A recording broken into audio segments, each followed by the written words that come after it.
ফুলৰ সজ্জী অকণি বক্তাসকল, শ্ৰদ্ধাৰ গুণীজ্ঞানী পৰ্যবেক্ষকসকল আৰু মোৰ অতি শ্ৰদ্ধাৰ অকণি কবিতা ঘৰৰ শিক্ষাগুৰুসকল, লগতে অকণিৰ মিলন মেল উপভোগ কৰিবলৈ অহা শ্ৰদ্ধাৰ ৰাইজ আৰু উদ্যোক্তাসকল, লগতে মোৰ মৰমৰ বন্ধু বান্ধৱীসকল, জয় জয়তে আপোনালোক সকলোকে জনাইছোঁ মোৰ ভক্তিভৰা প্ৰণিপাত।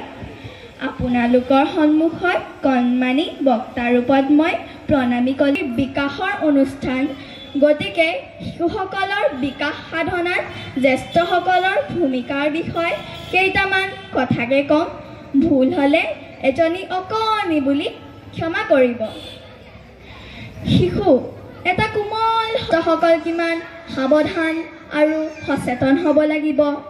সৰুকালৰ পৰাই যদি শিশুসকলৰ কাৰণে এটা ভাল পৰিৱেশ গঢ়ি তুলিব পাৰি, তেনে পৰিৱেশত থকা শিশু ভাল হোৱাটো স্বাভাৱিক। ঘৰখনেই শিশু শিক্ষাৰ প্ৰথম পঢ়াশালী। বিদ্যালয়ৰ শিক্ষা গ্ৰহণ কৰাৰ আগতে শিশুৱে ঘৰখনৰ পৰাই দেখি শুনি বহু কথা শিকে। গতিকে আমি সকলোৱে আমাৰ ঘৰৰ পৰিৱেশ ভাল কৰিব লাগিব। শিশুসকল অনুকৰণ প্ৰিয়, গতিকে জ্যেষ্ঠসকলে শিশুৱে অনুকৰণ কৰিব পৰা বেয়া কামবোৰ কৰিব নালাগে। নিজৰ ভাষাৰে অকণি কবিতা ঘৰৰ পৰা শিকোৱা সেই ২-৪টা কথাকেই আপোনালোকৰ আগত ক'বলৈ ওলাইছোঁ। যদি কিবা ভুল ভ্ৰান্তি হয় আপোনালোকে নিজ গুণে মোক ক্ষমা কৰি দিব। শ্ৰদ্ধা ৰাইজ, বৰ্তমান পৃথিৱীত অতি ভয়াৱহ ৰূপে দেখা দিয়া সমস্যাটো হৈছে পৰিৱেশ প্ৰদূষণ, যাৰ ফলত আমাৰ পৃথিৱীখন বহুত অসুস্থ হৈ পৰিছে।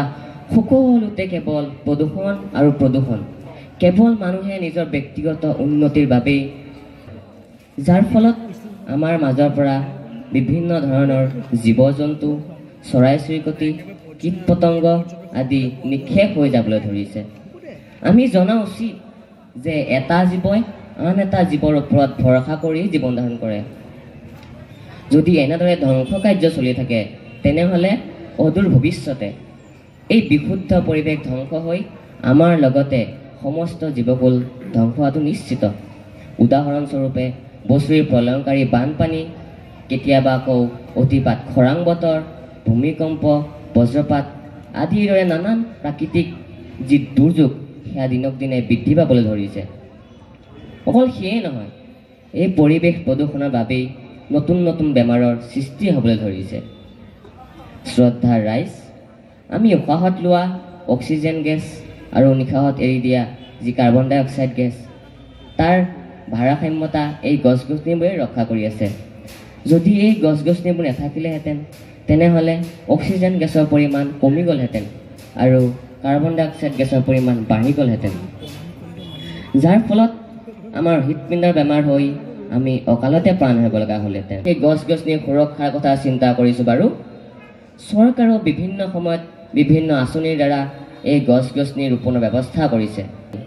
সেয়া চৰকাৰে অৱলম্বন কৰা বৃক্ষৰোপণ আঁচনিৰ এটা উদাহৰণ। আচলতে আমি কথাবোৰ বহুত আগতেই ভবাৰ প্ৰয়োজন আছিল, এতিয়া বহু পলমেই হ'ল, যাৰ ফলত আমাৰ পৃথিৱীখন বহুত অসুস্থ হৈ পৰিছে।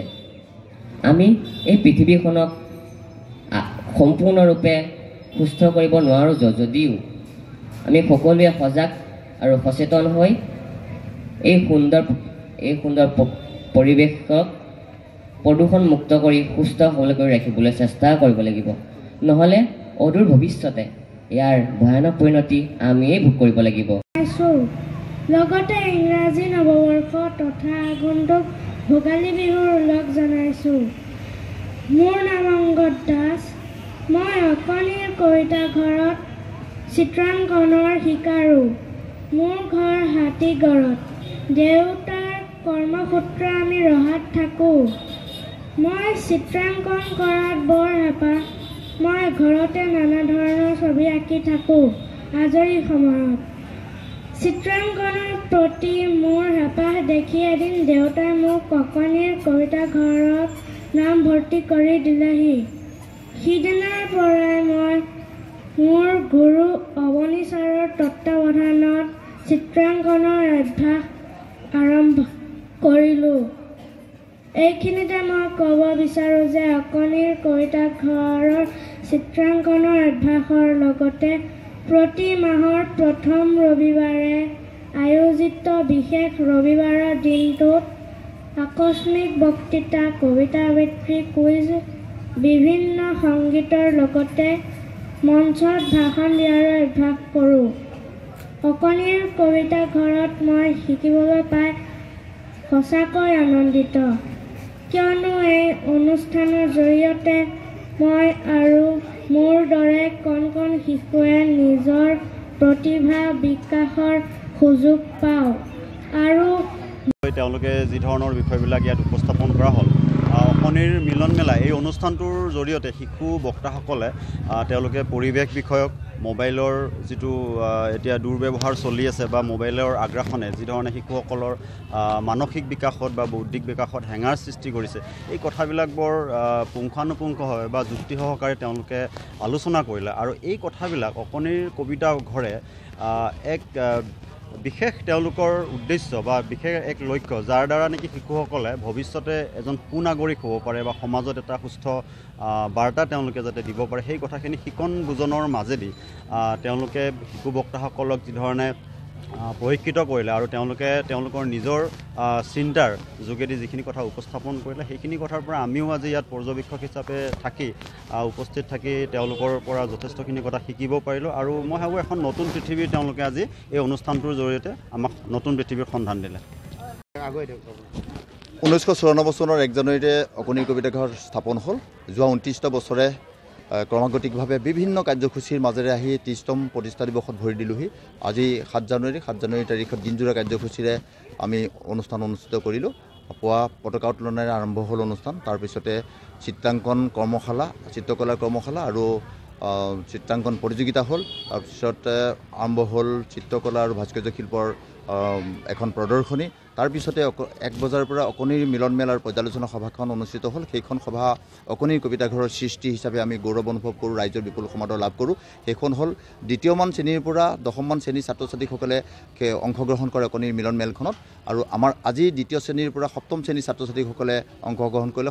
সভা নেতৃত্ব কৰিলে ষষ্ঠ শ্ৰেণীৰ ছোৱালীয়ে।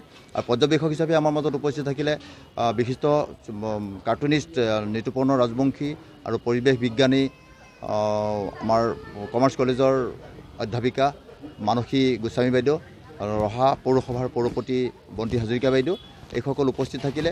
আৰু ৰহা ৰাইজৰ বিপুল আশীৰ্বাদত আৰু সহযোগিতাত আমি অনুষ্ঠানভাগ অনুষ্ঠিত কৰিলোঁ। আৰু এতিয়া বঁটা বিতৰণি অনুষ্ঠান আছে, হৈ যোৱা চিত্ৰাংকন প্ৰতিযোগিতাৰ বঁটা বিতৰণি হ'ব।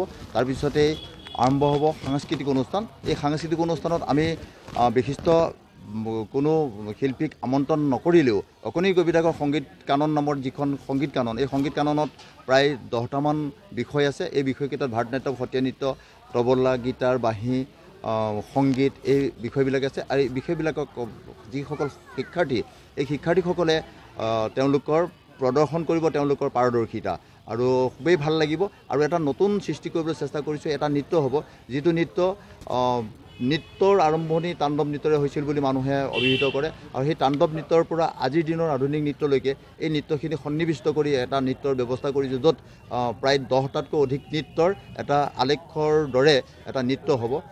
খুবেই ভাল লাগিব। 3 ঘণ্টা জোৰা সাংস্কৃতিক কাৰ্যসূচী আমি ৰূপায়ণ কৰিম। ইতিমধ্যে আমাৰ শিক্ষাৰ্থীসকল নিজৰ নিজৰ সাজ সজ্জা কৰিবৰ কাৰণে প্ৰস্তুত হৈছে।